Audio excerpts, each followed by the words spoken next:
신약편 402쪽 요한계시록 3장 14절 이하의 말씀입니다.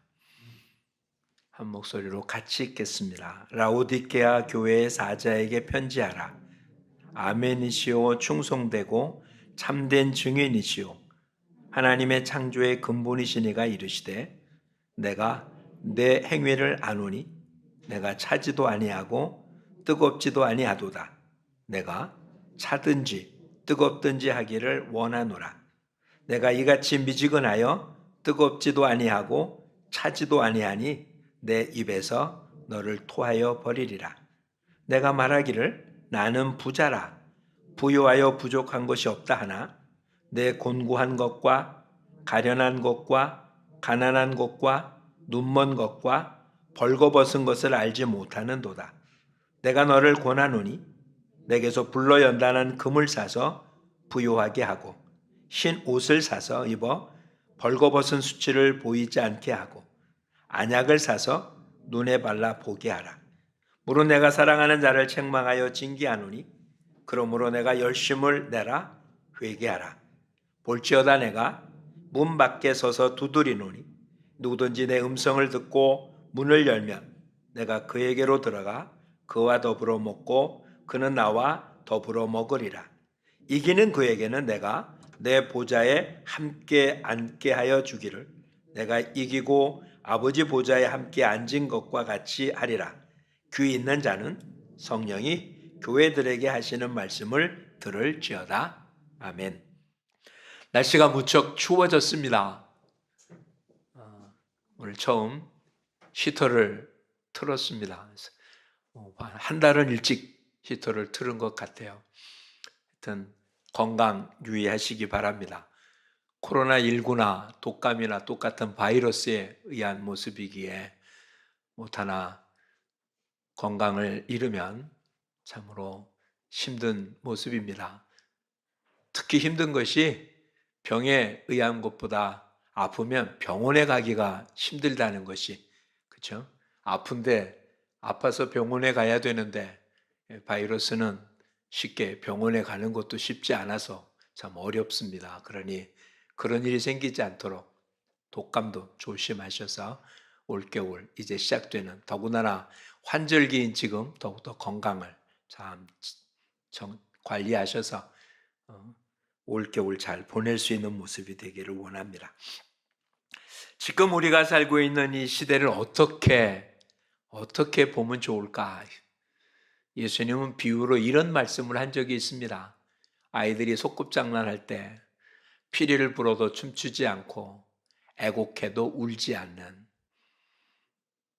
어찌 보면 나타나 있는 현상들, 하나님께서 보여주는 모습들을 그냥 농담으로 여기는, 그래서 아이들 소꿉장난처럼 여겨서 나와는 관계없는 것처럼 보이는, 그래서 그 옛날 엘리 시대 때 하나님 말씀이 희귀해서 하나님의 이상이 보이지 않던 시절처럼 지금은 말씀이 홍수이긴 한데 하나님의 이상은, 하나님의 능력과 기적은, 그래서 모든 성도들과 교회의 열정은 식어버린 그런 시대가 아닌가 그렇게 생각이 되어집니다. 우리는 이렇게 생각할 수 있는 거죠. 이러한 모습들은 외적인 요소 때문에 그렇습니다. 코로나19, 코로나 팬데믹에 의해서 활동할 수 없기 때문에 교회 모임이 그렇게 원활하게 모이지 못하니까 세상에서도 만날 수가 없기 때문에 등등 외적인 요소로 돌려놓지만 실상은 외적인 요소는 내적인 요소의 발로지, 외적인 요소가 내적인 요소를 그렇게 문제 삼게 할 건 아닙니다. 어찌 보면 우리에게 열정이 부족한 모습이 겉으로 이런 많은 현상들이 나타나는 것을 아무런 대처도 못하고 힘도 없이 쓰러져 버린 것이 아닌지, 그렇죠? 아담이 범죄한 이후 이 땅에는 죄악의 요소는 항상 관영했었습니다. 어느 한 시절도 죄악이 없던 시절은 없었고 사단이 믿는 자를 쓰러뜨리고 넘어뜨리려고 공작을 펴지 않았던 시절은 한 번도 없었습니다. 근데 지난 역사 가운데 어느 시점들은 정말 그런 외적인 어떤 것과도 상관없이 교회는 왕성한 모습을 갖췄고 부흥이 됐고 하나님의 복음이 널리 전파되는 시점도 분명히 있었습니다. 그때는 외적인 어떤 환경이 좋았냐? 결코 그렇지 않습니다. 오히려 외적인 환경이 나빴는데도 열정적인 기독자들의 삶의 모습으로 세상을 바꾼 것이 지난 교회 역사 가운데 나타나는데 오늘 우리들에게는 외적인 요소가 뭐라 얘기해도 초대교회 때보다 지금이 나쁜 환경은 결코 아닙니다. 지난 역사 속에 교회가 핍박받던 시절에 비하면 지금 우리가 있는 외적인 요소들은 그렇게 나쁜 요소들은 아닙니다. 그러니 외적인 요소가 아니라 우리 안에 내적인 모습에 문제가 있음에 틀림이 없습니다. 그것을 지적해주는 모습이 소아시아 7교회 가운데 라오디게아 교회를 향해서 주님이 책망했던 소리에 우리가 귀 기울이며 우리의 모습을 봐야 될 것입니다. 소아시아 7교회를 보는 해석의 방법은 여러 가지가 있습니다. 세대주의적인 해석 방법은 교회 역사 전체를 7등분으로 나눠서 맨 처음 초대교회가 에베소 교회 같았고 시대마다 그랬다가 마지막 시대에는 라오디게아 교회 같은 시대다라고 하는 시대적으로 이 7교회를 구분하는 많은 사람들이 받아들이진 않아도 또 어찌 보면 그와 같은 모습이 시대별로 맞기도 하기 때문에 100% 부정하기도 어려운 그런 모습이기도 하고 혹은 이 땅에 있는 모든 교회는 여기 보여주는 소아시아 7교회 같은 그런 교회 형태들 아니면 이것이 여러 가지로 혼합된 모습으로 나타난 교회일 거다라고 생각이 되어집니다. 어쨌든 라오디게아 교회의 모습은 현재 우리가 당하고 있는 상황하고 너무나 비슷한 모습입니다. 그 모습이 오늘 이렇게 표현하고 있죠. 15절과 16절에 의하면 내가 차지도 아니하고 뜨겁지도 아니하다. 차지도 않고 뜨겁지도 않은 교회. 그래서 16절에 의하면 미지근하여 뜨겁지도 않고 차지도 아니하면 내 입에서 너를 토해버리리라. 그러니까 뜨겁지 않으면 토해버리겠다 이렇게 말하지도 않고요. 차기 때문에 토해버리겠다라고 얘기하는 것도 아니고 미지근하면 토해버리겠다라고 말하고 있습니다. 그럼 우리의 상황은 어떨까 한번 보죠. 도대체 미지근하다는 말은 무엇을 뜻하는 것일까? 두 개가 섞여서 차지도 않고 뜨겁지도 않은 상황이잖아요. 미지근한 것에 가장 쉽게 이해할 수 있는 방법은 미지근하다는 얘기는 주어진 환경에 적응을 잘한다 이런 뜻입니다. 세상에 가면 세상과 그냥 적응해서 세상하고 크게 다를 것이 없는 믿음의 사람 속에 오면 믿음의 사람 속에 섞여서 찬송 부르고 감사하고 예배 드리는데 아무런 불편함이 없는 그런 모습. 만약에 이 자리에 신앙이 전혀 없는 사람이 앉아 있다면 1시간 앉아 있는 게 참 지옥 같을 겁니다. 그렇죠? 찬송 부르는 것도 그렇고 성경을 읽으자고 그러는데 놀랍게 다 공부한 사람들이잖아요. 그런데도 성경 읽는 게 쉽지가 않아요. 그래서 똑같이 읽지 못하고 띄엄띄엄 있습니다. 찬송 부르는 거 악보를 좀 웬만하면 부를만 할 텐데도 그러지 않아요. 굉장히 어렵습니다. 그런데 미지근한 사람은 어떨까요? 교회 와서 예배 드리는데 아무런 문제가 없어요. 찬송 드리고 예배 드리고 감사하고 아무런 문제가 없어요. 근데 세상에 나가면 또 아무런 문제가 없어요. 세상 사람들이 죄를 짓고 뭐하든 그 속에 있어도 그냥 어울려 지내기에 아무런 문제가 없습니다. 이게 미지근한 거예요. 미지근한 얘기는 적응을 잘하는 거예요. 로마에 가면 로마식으로 살고 또 교회에 오면 교회식으로 살고 믿지 않는 사람들 속에서는 믿음의 티 전혀 내지 않고 믿음의 사람 속에 오서는 믿지 않는 티를 전혀 내지 않고 참 편안하게 사는 건 틀림이 없습니다. 근데 문제는 하나님이 어떻게 하신다고요? 토해 버린다고요. 그렇다면 저와 여러분의 상태는 어떤가 한번 온도를 재보죠. 요즘처럼 체온을 많이 잰 적이 있습니까? 이 코로나 팬데믹 기 전까지는 정말 1년에 몇 차례나 체온을 쟀습니까? 거의 안 쟀잖아요. 몸에 특별한 이상이 없는 한 체온을 재볼 생각도 안 했고, 또 웬만한 집에 체온기가 있는 집이 있었습니까? 없었죠. 그냥 이만 만져봐서 뜨거우면 야서 열나네 이런 정도였지 제 어린 아이가 있는 집이야 아이 때문에 체온계가 있을지 몰라도 그러지 않았잖아요. 요즘은 근데 음식점을 가든 어디를 가든 체온을 계속 잽니다. 주님이 재신 우리의 영적인 체온은 어떨까요?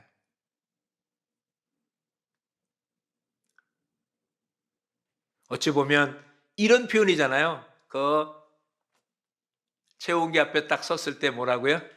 정상입니다. 이렇게 나와야 되는데 어떠니 어때요? 37도 이상이 되면 고열입니다. 그러면 입장이 거부되는 거잖아요. 그렇죠? 근데 오늘 주님이 우리 주님 앞에 딱 갔더니 당신은 미지근합니다. 그러면 회중에 들어오지 못하는 거잖아요. 여러분의 영적인 체온은 어떻습니까? 우리의 육체 체중은 36도 전후면 건강한 체온이잖아요. 근데 교회 체온은, 하나님 백성의 체온은 도대체 뜨겁다라고 표현된 것이 얼마인지는 모르겠어요. 그렇죠? 차다고 한 것이 언제인지 뭐는 건지 모르겠어요. 근데 우리들의 체온의 모습이 세상 사람들의 영적인 체온과 비슷하면 미지근한 거잖아요. 그렇죠? 예배에 열정이 없어요. 찬송에 힘이 없어요. 그냥 찬송이니까 부르는 거예요. 하나님께 감사를 드리는 게 아니고 그냥 주어진 찬송가를 부릅니다. 기도를 해도 주님과의 대화의 어떤 모습이 아니라 그냥 형식적인 모습이 되어진다면, 주일날 예배를 드리는 것도 주님을 만나는 기쁨과 감격이 아니라 주일날 정해진 예배 시간이고, 이건 그냥 익숙한, 지금 이 시간에 여러분의 육체는 이곳에 나와 있지 않으면 굉장히 불편해요. 신앙생활하는 사람의 특징은 예배 시간에 예배 장소에 있지 않으면 불편해요. 그렇죠? 예배 참석한 기쁨은 뭔지 몰라도 참석하지 않으면 불편하고 참석하면 그냥 시원해요. 그거 가지고는 부족하지 않겠습니까? 주의 말씀에 귀 기울여 보시기 바랍니다. 근데 여기서 중요한 건 이것입니다. 도대체 뭐가 뜨겁고 뭐가 차고 뭐가 미지근하냐라는 거예요. 믿음, 신앙생활 다 우리 마음이잖아요. 그러니 지금 현재는 겉으로 드러내 볼 수는 없지만 마음은 주님을 향해 뜨거운 열정을 갖고 있습니다 라고 우리 스스로 표현할 수 있을 것 같은데, 주님의 말씀은 전혀 그러지 않아요.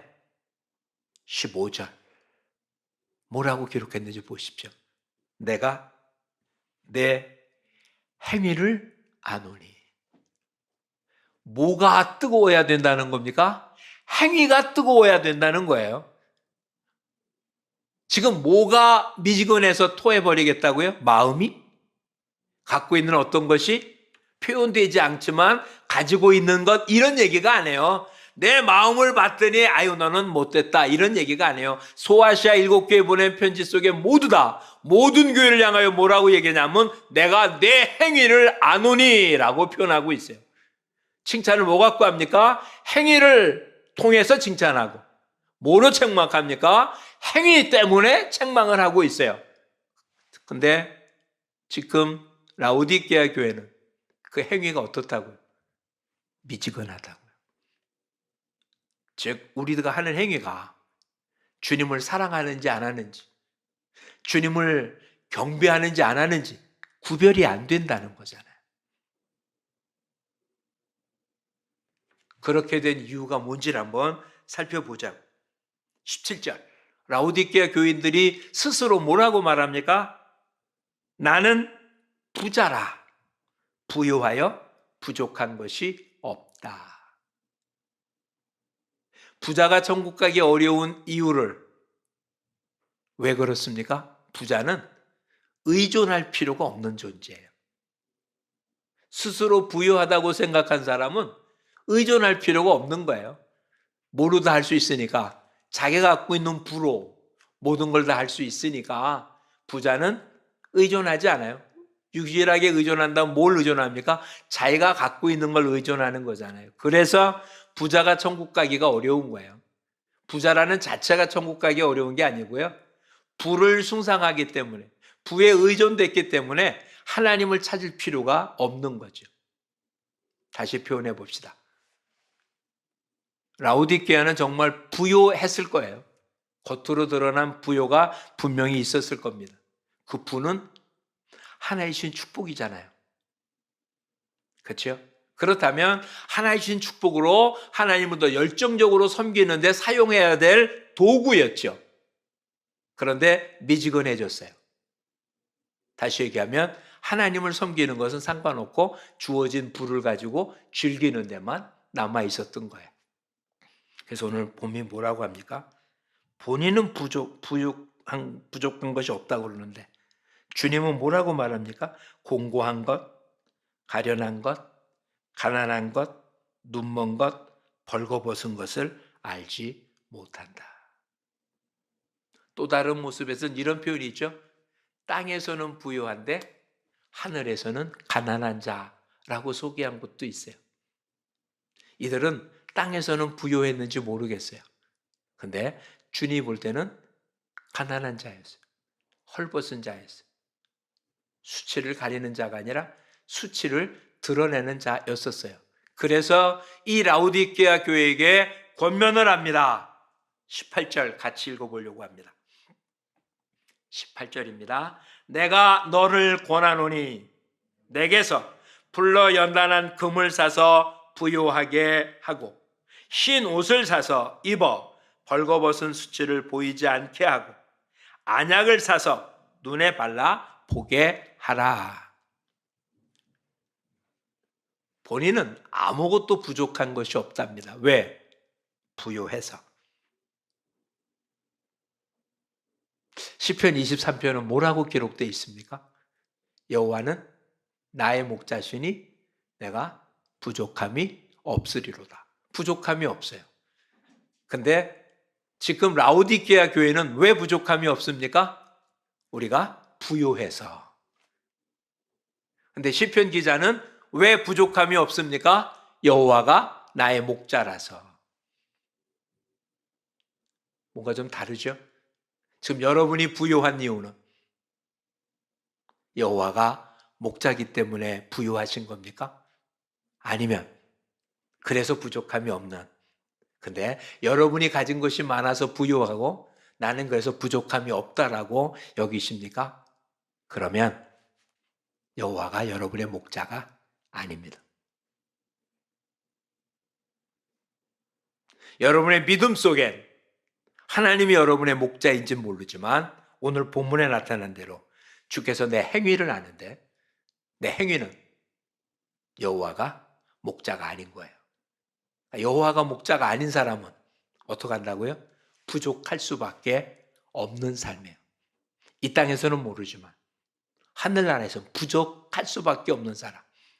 그러니 오늘 이것을 명확하게 점검해 보셔야 되잖아요. 다시 한번 살펴보시기 바랍니다. 여러분은 무엇으로 부유한 사람입니까? 무엇 때문에 부족함이 없는 사람입니까? 여러분이 가진 것 때문에 부족함이 없다면 여호와가 나의 목자일 수가 없습니다. 아니, 아까도 했지만 믿음은 여호와가 나의 목자이면 틀림없는데 실생활은 하나님 목자가 아니니까 그의 말을 들을 필요가 없는 거죠. 나를 움직이는 건 물질이죠. 근데 여호와가 나의 목자면 나를 움직이는 건 내 눈에 보이는 게 아니라 하나님이 나를 움직이게 되는 겁니다. 근데 그거를 모르고 있는 거잖아요. 언제는 미지근한 삶을 살 때는 그게 전혀 안 보이는 거예요. 나는 정말 부족함이 없다고 느껴집니다. 그래서 뭐라고 표현합니까? 세 가지를 구하라고 그래요. 내게서 연단한 금을 사서 부유하게 하고, 가지고 있는 물질, 명예, 권세, 이런 걸로 지금 부유하다고 얘기한 그런 것이 아니라 내게서 연단된, 재련된, 불로 연단된 정금이잖아요. 그걸로 부유해지랍니다. 또 하나는 흰옷을 사서 입어서 부끄러움을 가리랍니다. 부유하다니까 얼마나 사치스러운 옷을 입었겠습니까? 벌거벗고 다니진 않았을 거잖아요. 근데 하나님이 볼 때는 벌거벗었다고 표현하고 있는 거죠. 자기는 잘 본다고 하는데 안약을 사서 눈에 발라 보라고 그럽니다. 그러니 라오디게아 같은 라오디게아 교회와 같이 미지근했던 우리들은 이 세 가지를 사서 우리의 삶을 바꿔야 됩니다. 이걸 한마디로 오늘 본문은 이렇게 말하고 있어요. 19절에 내가 사랑하는 자를 책망하여 징계하노니 그러므로 열심을 내라 회개하라. 이 말은 너무 정말 교과서적인 이야기잖아요. 회개하라는 말 앞에 사서 채워야 될 게 있잖아요. 세 가지를 사라고 그럽니다. 그 세 가지를 하나씩 살펴보려고 그럽니다. 첫 번째 뭘 사라고요? 내게서 불로 연단한 금을 사서 부유하라. 그러니까 이제는 뭐가 우리를 부유케 하는 거냐? 정금이에요, 정금. 미지근하다는 얘기는 뭘까요? 섞여 있는 거잖아요. 교회 안에 뭐가 섞인 겁니까? 세상께 들어와 섞인 거예요. 근데 시간이 지날수록 교회가 하나님을 추구하는 게 아니라 뭘 추구하게 된다? 세상적인 걸 추구하게 되는 거죠. 이게 세속화 과정인 거예요. 하나님을 잘 추구하던 삶이 세상의 맛을 들인 다음엔 세상 것을 점점 추구하게 되어집니다. 하나님의 영광이 아니라 내 삶의 건강을, 하나님의 영광이 아니라 내 삶에 필요한 물질을, 자녀가 잘 되기를, 하나님 다 기도하라고 한 내용이고 주겠다고 한 약속이며, 근데 문제는 그 일을 통해서 하나님을 영광스럽고 영화롭게 하기 위해서 달라는 게 아니라 누리기 위해서 달라는 거예요. 그래 하나님은 그런 걸 줄 수가 없었던 거잖아요. 금을 똑같은 금인 것 같아도 24K 순금하고 14K는 전혀 다르잖아요. 그렇죠? 미지근할 때 나타나는 현상이 어떤 걸까? 금으로 얘기한다면 어떤 거라고요? 합금이죠, 합금. 하나가 아니라 금, 온전한 금이 아닌 합금이에요. 다른 게 섞였어요. 다른 게 섞여서 나쁜 거 섞이진 않을 수도 있지만 어쨌든 정금에 비하는 가치가 떨어지는데 그것의 특징은 뭐냐? 24K 정금은 연합니다. 부드럽습니다. 근데 합금은 어떻습니까? 단단합니다. 그래서 금으로 된 목걸이를 할지라도 줄은 뭘로 만듭니까? 24K가 아니죠. 24K는 고리로 만들어 줄을 만들 수가 없지요. 약해서 그냥 벌어져서 떨어지니까. 안 그래요? 싸게 만들려고 그렇게 만드는 게 아니라 24K로는 고리를 만들어 끼면 떨어질 수밖에 없기 때문에 그런 거잖아요. 히브리서에 이렇게 기록하고 있습니다. 오직 오늘이라 일컫는 동안에 매일 피차 권면하여 너희 중에 누구든지 죄의 유혹으로 완고하게 되지 않도록. 죄의 유혹을 어떻게 된다고요? 완고해진다고요. 단단해진다고요. 굳어진다고요. 하나님의 사람은 온유한 건데. 그러니까 정금과 같은 사람 어떤 사람인데? 온유한 사람인데. 새 속에 물들고 우리 속에 있는 옛사람 속에 묻어지면 어떻게 된다고요? 완고해진다고요. 단단해진다고요. 거칠어진다고요. 한번 우리 자신 한번 보세요. 여러분의 배우자를 대하는 여러분의 태도는 어떤지. 가정에서 여러분의 자녀를 대하는 여러분의 태도는 어떤지, 또한 여러분에게 우호적이지 않은 사람을 대하는 여러분의 모습은 어떤지. 온유합니까? 온유하고 싶어도 온유할 수 없는 거잖아요. 왜? 내 마음이 미지근해 있으니까. 미지근한 행동을 하고 있으니까. 세상 것이 들어와서 그대로 살고 있으니까. 지난번에도 표현한 것처럼 오른밤 떼는데 왼밤을 댈 수가 없잖아요. 성경이 비록 겉옷달라면 속옷까지 주라고 하지만 그렇게 할 수 없잖아요. 왜? 완고해져서. 점점 더 그러지 않아요? 순종이 제사보다 낫다는데 순종이 됩니까? 성경에서 읽기 쉬운 규절이 있잖아요. 아내들한테 뭐라고 말했습니까? 남편에게 순종하라고, 복종하라고. 이게 무슨 시대착오적인 이야기 같습니까? 하나님의 말씀에 시대착오적인 말씀이 있을까요? 어제나 오늘이나 영원토록 변함없으신 하나님께서 2000년 전에 이야기한 얘기가 지금은 안 맞는 얘기, 그런 얘기가 있을까요? 물론 순종이라는 단어 자체가 2000년 전에 사용하고 지금 사용에 똑같이 적용할 수는 없을지 모릅니다. 근데 하나님의 뜻은 변함이 없잖아요. 근데 우리는 그렇게 생각하지 않아요. 왜? 완고해졌다니까요. 어느 한 사람이 아니라 전체가 완고해져가지고 하나님의 말씀 있는 그대로 받아들이기가 어려워진 시대가 됐어요. 그래서 이런 것을 만드는 방법은 어떻게 합니까? 죄려나요. 이사야서 48장 10절은 그래서 이렇게 말합니다.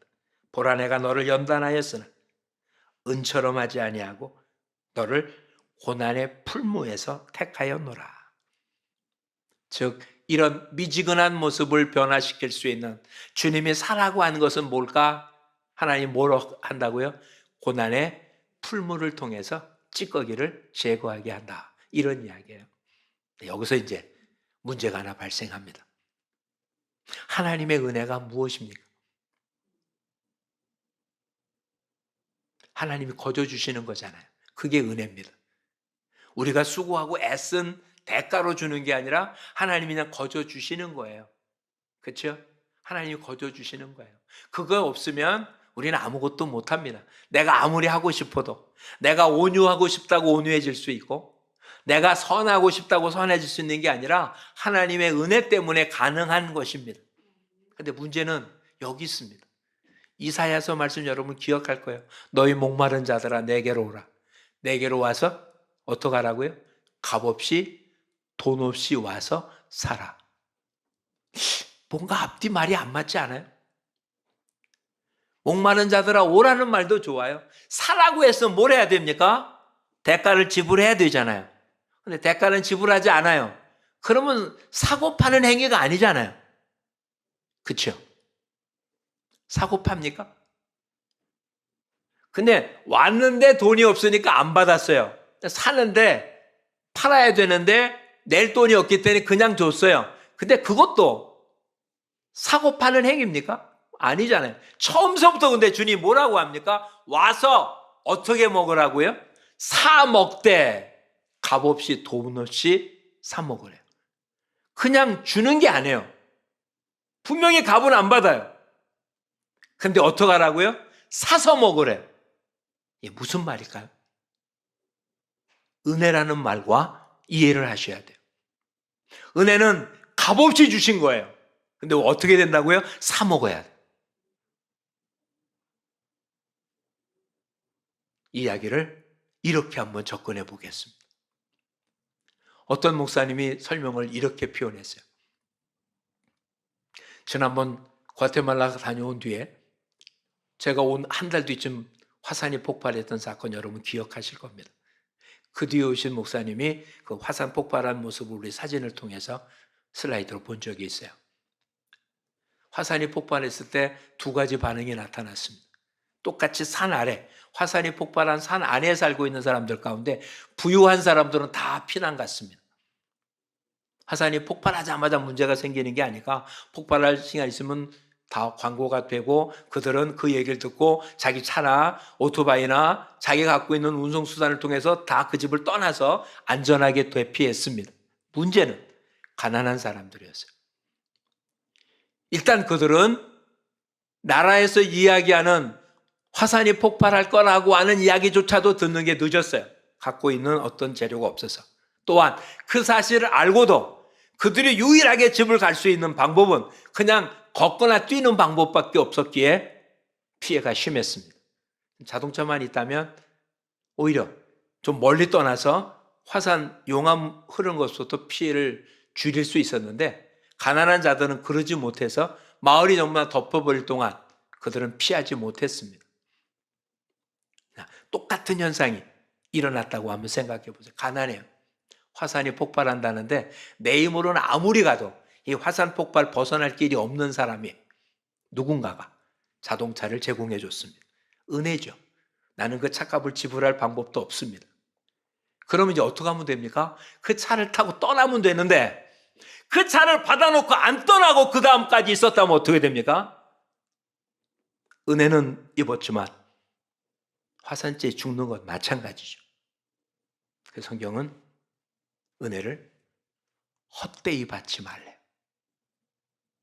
하나님 은혜를 베풀어 줬던 것은 그 문제를 해결하고 벗어나게 해주는 게 아니라 그 문제를 벗어날 수 있는 기회, 힘, 능력을 주는 거예요. 그게 은혜인 거예요. 거기서 벗어나는 것. 주어진 하나님의 힘, 능력, 기회를 본인이 살려서 움직여야 되는 거예요. 내가 움직인다고 되는 일은 안 해요. 하나님이 주셔야만 돼요. 그러니 아까 이사야서의 말씀에 어떻게 하라고요? 값 없이 돈 없이 와서 어떻게 하라고요? 사라고요. 하나님이 주신 것은 그냥 가지고 있는 게 아니라 그것은 활용해야 돼요. 내게 준 능력을 활용해야 돼요. 내게 준 기회를 활용해야 돼요. 그걸 안 하고 가만히 있는 건 하나님 주신 은혜를 포기하는 행위가 되는 거예요. 그렇게 살펴보면 이렇게 예화로 들었던 것도 기억하실 겁니다. 하나님의 은혜를 사모하는 사람, 살고 있는 지역에 놀랍게 홍수가 났습니다. 지붕까지 물이 차서 지붕에 올라와 있습니다. 사람들이 계속해서 그를 피하라고 이야기합니다. 구명보트가 와서 타라고 하는데 하나님이 구해준다고. 헬리콥터가 와서 오라고 하는데 나 하나님이 구해줄 거라고. 그는 끝내 수장돼 죽습니다. 하나님 앞에 가서 하나님에게 얘기합니다. 왜 나를 안 구해주셨습니까? 근데 하나님 뭐라고 말했습니까? 내가 너한테 얼마나 많은 사람을 보냈는데, 내가 너한테 얼마나 은혜를 많이 주었는데 너는 왜 그것을 누리지 못했냐고 책망할 것입니다. 오늘 저와 여러분의 삶 속에 고난의 풀무, 우리 인생 가운데 여러 가지 나타난 모습들. 어찌 보면 지금 코로나 팬데믹도 우리 나름대로의 고난의 풀무 중에 한 부분이겠죠. 지도자를 뽑아서 사는 이 정치의 현장도 분명히 하나님의 간섭하심 속에 나타나는 일이니까 그게 좋을 수도 있고 나쁠 수도 있는 어쨌든 고난의 풀무의 한 부분일 것임에 틀림이 없습니다. 그런데 이런 것을 통해서 하나님 원하시는 것은 정금과 같이 거듭나기를 원하는 건데 풀무에 끓여서 그걸 녹였습니다. 그런 다음 어떻게 됩니까? 찌꺼기를 버려야 될 거 아니에요. 근데 찌꺼기를 버리지 않고 그냥 그대로 굳힌다면 정금으로 거듭나지 않겠죠? 그냥 또다시. 즉 이런 일이 생겼는데도 그냥 이것이 그거구나라고 알고 멈춰버린다면, 버릴 것 버리고 고칠 거 고치고 그러지 않고 그냥 놔둔다면, 이게 잘못된 거구나 알기만 한다면 그런 일 안 할까요? 아니잖아요. 이제는 은혜를 헛되이 받지 않도록 저와 여러분에게 주어진 정금같이 거듭날 수 있는 기회를 놓치지 않기를 바랍니다. 말씀을 듣는 순간도 그런 거겠죠. 아, 그거구나라고 알라고 말씀하는 게 아니라 하나님이 무엇을 알고 미지근 하면 토하겠다고요? 내 행위를 아노니. 저와 여러분의 삶이 이제는 정말 불로 연단하여 정금으로 된 것으로 우리를 부욕케 하는. 근데 문제는 여기 있습니다. 과연 우리는 그렇게 정금과 같이 거듭날 수 있을까요? 그러지 못하잖아요. 요한계시록에 의하면 정금을 투명한 유리 바다와 같은 정금 이렇게 표현하고 있어요. 금이 아무리 빛난다고 투명하진 않잖아요. 근데 시적 표현으로는 그렇게 표현합니다. 정금은 어떻다고요? 투명하다고요. 근데 하나님은 완전하신 분이니까 투명하겠지만 우리의 믿음이 우리의 삶을 그렇게 투명하게 할 수 있어요? 그러진 못하잖아요. 근데 그때 투명은 완전하다는 얘기가 아니라 정직하다라고 보면 되지 않을까요? 정금 같은 믿음의 삶이란 완전한 삶이 아니라 정직한 삶이라는 거죠. 잘못된 것이 지적되면 그것을 깨닫고 고백하는 거죠. 몰랐던 걸 알면 그렇게 했다고 고백하는 거죠. 요한일서 1장 9절처럼 만일 우리가 우리 죄를 자백하면 있는 그대로 드러내면 하나님 미쁘시고 의로사 우리를 깨끗게 하실 것이요 모든 불의에서 우리를 깨끗게 하실 거다. 정금으로 만들어준다는 거잖아요. 똑같은 일이 몇 번 반복되더라도 그렇죠. 70번씩 7번이라도 주님은 같은 모습에 용서를 해주시겠다고 분명 말씀하지 않으셨어요? 근데 우리는 요즘 너무나 많이 보죠. 사회현상 속에 정치, 경제 모든 분야에 여러 가지 불법을 저지른 사람들 중에 많은 기독자들도 존재함을 압니다. 기독자도 역시 그런 잘못을 저질 수 있다는 사실은 누구나 인정합니다. 내가 그 자리에 안 있었기 때문에 그 일을 못한 거죠. 나도 그 자리에 있다면 그런 일을 할 만한 그런 모습들에 틀림이 없잖아요. 근데 문제는 그들이 세상 사람과 다를 바 없는 게 이런 거예요. 첫 번째 드러날 때 대부분의 정치인들이 하는 말처럼 나는 그를 만난 적도 없다.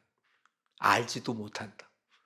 한 주 지나면 뭐라고 얘기합니까? 만난 적은 있다고. 그 다음에 또 받은 적은 있는데 대가성은 없었다고 등등. 왜 처음에 그게 잘못된 걸 알았다면 왜 처음에 그렇게 했다고 정직하지 못하냐는 거죠. 그게 문제라는 거죠. 다른 얘기하지 말자. 저와 여러분은 정금 같습니까? 주님 우리에게 요구하는 것입니다.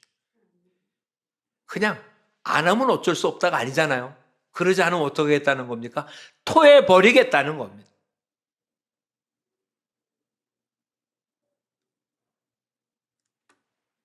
체온이 높아서 입장이 거부되어지는 그러면 그곳 안 가면 되는 거잖아요.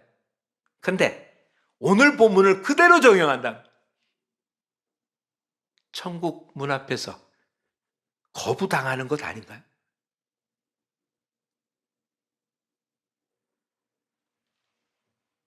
그럴까봐 오늘 주님이 우리한테 공고하시는 거 아니에요? 그렇게 주님 앞에서 거부당하지 말라고, 토함당하지 말라고, 그래서 우리한테 권고하는 거 아니에요? 아직도 우리한테는 기회가 있잖아요. 아직도 우리는 토함받지 아니하고 주님의 집에 들어갈 수 있는 그와 같은 모습을 할 수 있는 기회가 아직도 있잖아요. 그러니 이제는 정금처럼 거듭날 수 있는 하나님 내게 준 은혜를 헛되이 받지 않고 주어진 하나하나를 통해서 더욱더 주님을 닮아가는 저와 여러분이 되어지기를 축복합니다. 이런 이야기 많이 듣잖아요.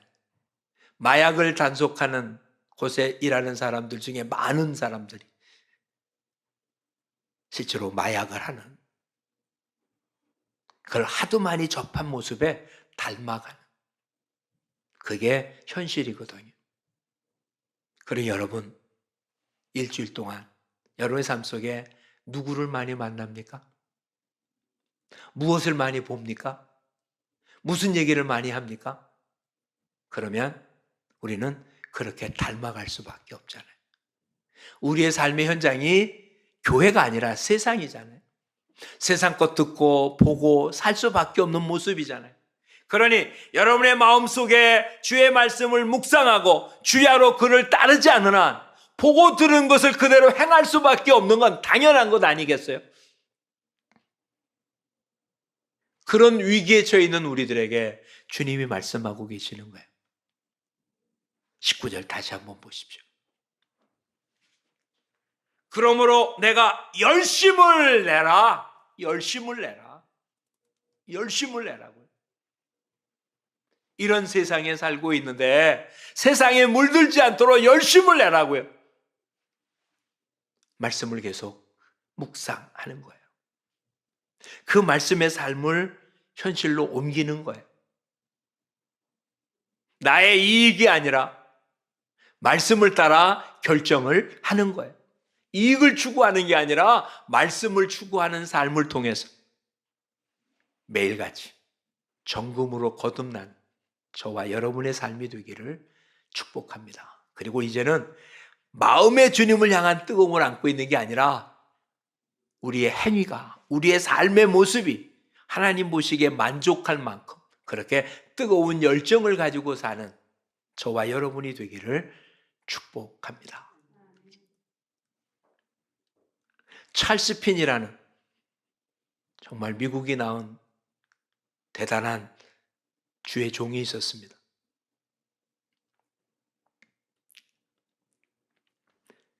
그가 지나가면 음담패설하는 사람들이 입이 막혔다고 그래요.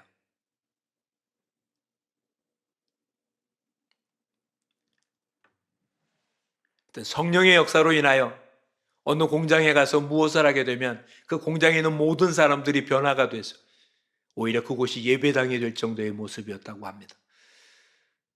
우리 모두 주님을 향하는 뜨거운 열정을 갖고 살아서 정말 사랑이 식어져 냉랭해진 이 사회, 마지막 때 표현된 사랑이 식어진다는 이 모습 속에 살고 있는 저와 여러분, 주를 향한 뜨거운 열정이 여러분의 가정을 온유하게 만드는 그러한 불길로 하나님의 교회를 정말 열대보다 더 뜨거운 열기로 만들어서 복음을 증거하는 복된 삶이 되어지기를 축복합니다. 언 땅에는 아무것도 할 수 없잖아요.